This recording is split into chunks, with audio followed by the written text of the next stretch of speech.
Tara, wala na patumpik-tumpik pa dahil ngayong araw na ito ay gagawa na naman tayo ng no steam, no bake, cheesy ube graham custard cake. Tara, simulan na natin!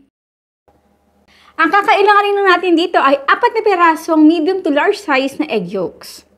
So ito talaga ginagawa ko sa isang bowl ay dito ko muna ilalagay lahat ng mga itlog natin.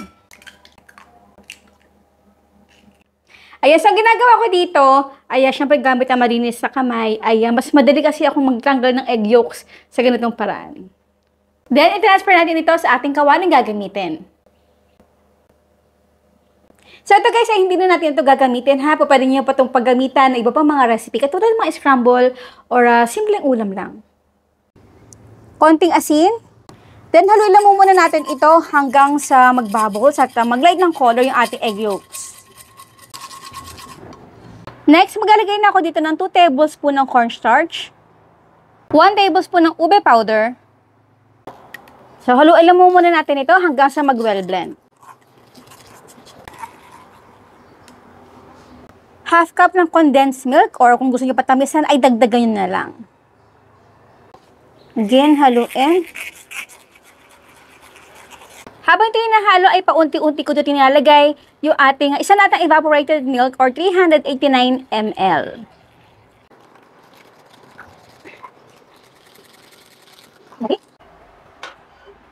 So dito over medium heat ay kailangan na natin ito lutuin at mag-intay na ito ay maglapot. Ayan guys ha, kapag may mga nakikita kayo mga nagbuo-buo na yan, nako, is very normalist. Normal lang yan. At ako'y medyo natabangan pa talaga sa kulay ng ating custard, ube custard. Maglalagay pa ako dito ng mga ube essence, konti-konti lang, para matansya natin.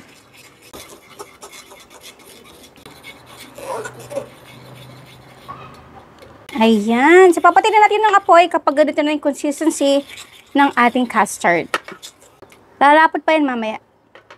At para naman sa ating molding gagamitin, ito ay may sukat na 7 by 4 inches at talagay ko na ito ng parchment paper para iwas dikit. Ayan, so lumulundoy talaga yung ating parchment paper. Maglalagay lang ko dito na ating konting cornstarch, ng ating custard na ginawa kanina para dumikit.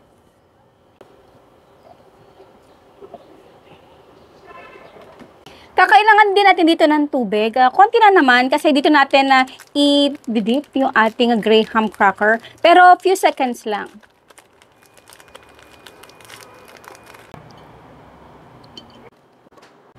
Next, maglalagyan tayo dito ng ating ube custard. Mas maganda kung mas manipis yung ating pagkakalagay. Ube, syempre hindi mawawala ang ating cheese.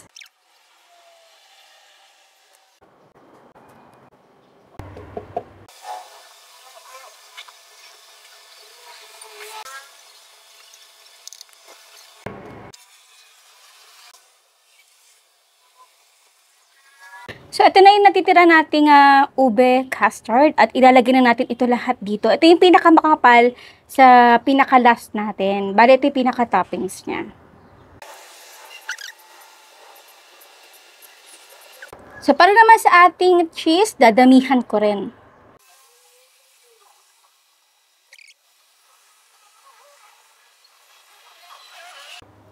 Yan. At ito dapat ay ilalagay natin ito overnight, mas maganda sa ating ref, or kung gusto nyo nagmamadali kayo, ilagay nyo ito sa freezer for minimum 4 hours.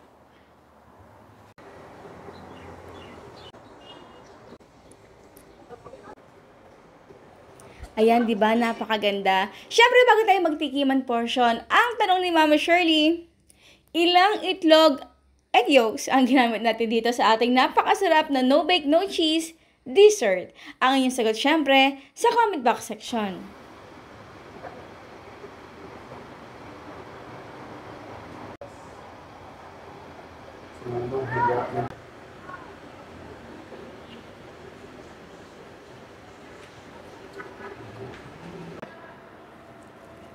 And now is done our no bake cheesy ube graham custard cake.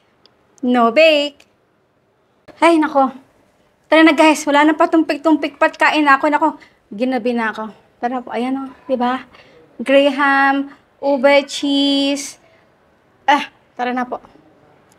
Kain tayo.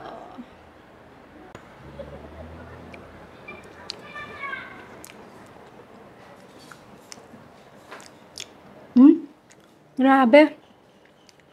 Grabe, guys. Ang sarap. Parang Paskong Pasko. Kahit fiesta, bagong taon, birthday, pwede itong ihanda. Yan.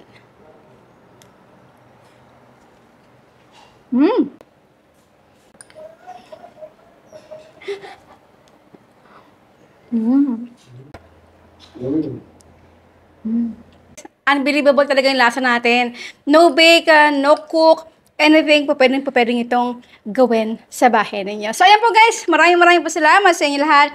Ang ating outro, keep safe, be healthy, and be happy. Bye!